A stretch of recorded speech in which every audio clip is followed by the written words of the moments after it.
warahmatullahi wabarakatuh. Ketemu lagi dengan saya Walid Umar. Pada kesempatan kali ini kita akan mempelajari tentang tahapan-tahapan proses konfigurasi routing statis. Adapun topologi yang akan kita desain adalah sebagai berikut. Ya, saya akan mendesain menggunakan aplikasi simulator Cisco Packet Tracer, di mana terdapat dua buah perangkat router dan terdapat 4 network lokal dan router saling terhubung. Ya, pertama kita akan konfigurasi network pada router A, di mana yang akan kita konfigurasi tersebut adalah 3 interface, di mana kita akan mengkonfigurasi interface utama terlebih dahulu menggunakan IP address 192.168.10.1/24 yang akan terhubung ke network 10.0, di mana terdapat satu buah klien yaitu PC. Setelah itu kita aktifkan interface dengan menekan no shutdown. Selanjutnya kita konfigurasi interface yang kedua, Gigabyte Ethernet 2/0, untuk mengkonfigurasi network 192.168.100.0. Ya.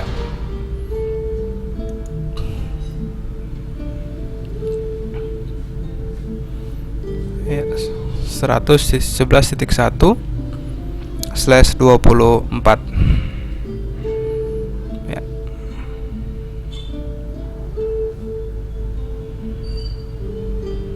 Tahapan selanjutnya adalah kita akan melakukan konfigurasi interface yang menghubungkan antara router dan router.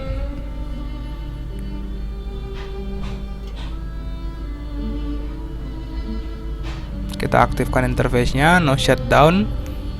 Setelah itu kita akan melakukan atau akan masuk ke interface serial 0/0,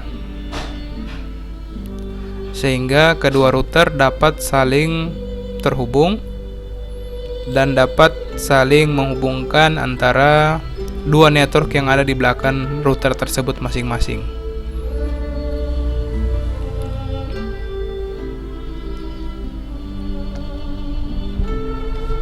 Ya, kita konfigurasi IP address 200.165.200.225, di mana kita menggunakan network 224/30. Untuk subnet mas/30 sendiri hanya memiliki dua buah IP address yang valid, sehingga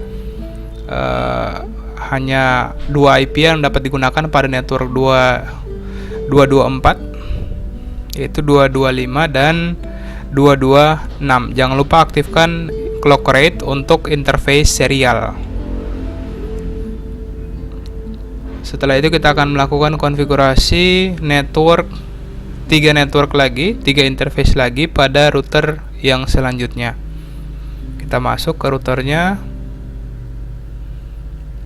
Setelah kita masuk ke routernya, kita akan melakukan konfigurasi.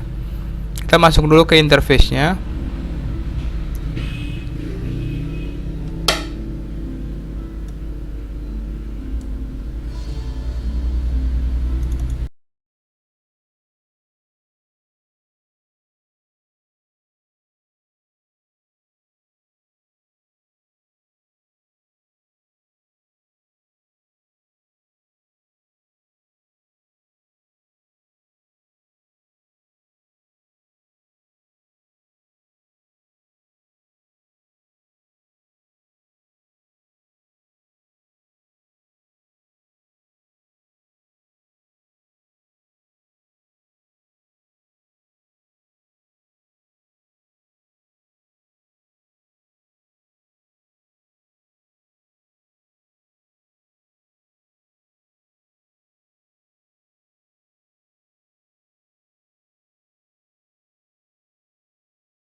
terus menghubungkan atau mengarahkan gateway-nya ke arah out interface atau ke arah router, IP address router.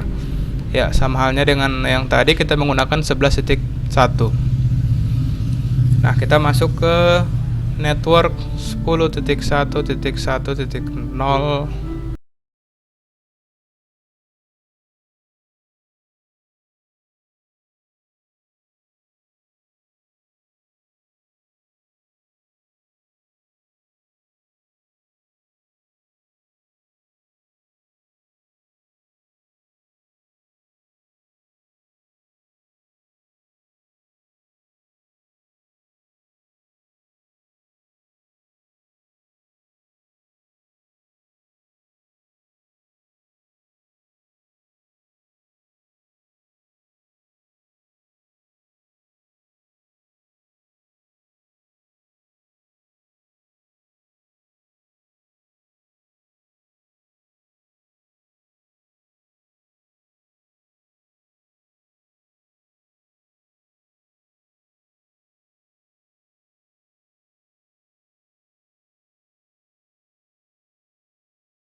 Selanjutnya adalah step yang terpenting, di mana kita akan melakukan konfigurasi routing, di mana konfigurasi routing ini yang akan membuat kedua network atau semua network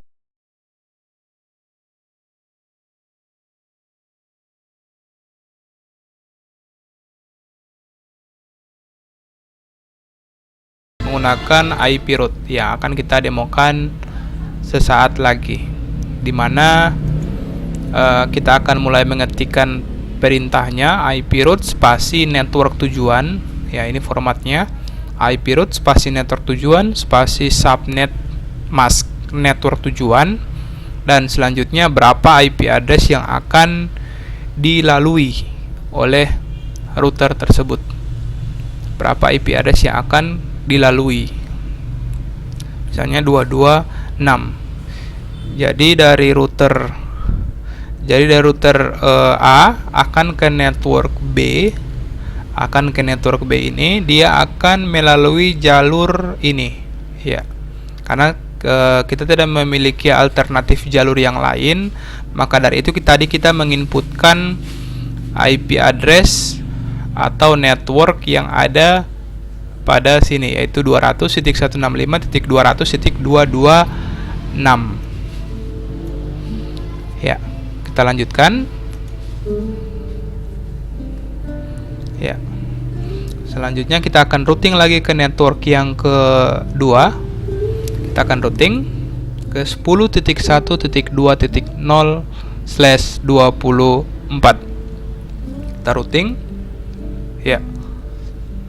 Nah, untuk network yang kedua ini formatnya itu kurang lebih sama. Jadi jalur yang digunakan untuk ke network kedua itu dia sama. Jadi tidak ada perbedaan dengan yang IP routing yang sebelumnya, sehingga kita dapat langsung menghubungkan menggunakan kita tinggal mengubah network tujuannya dari awalnya 1.1.0 ke 10.1.2.0. Ya, kita lanjutkan. Nah, Step selanjutnya kita akan melakukan konfigurasi routing sebaliknya, di mana dari router yang kedua kita akan hubungkan ke network yang terhubung dengan router 1.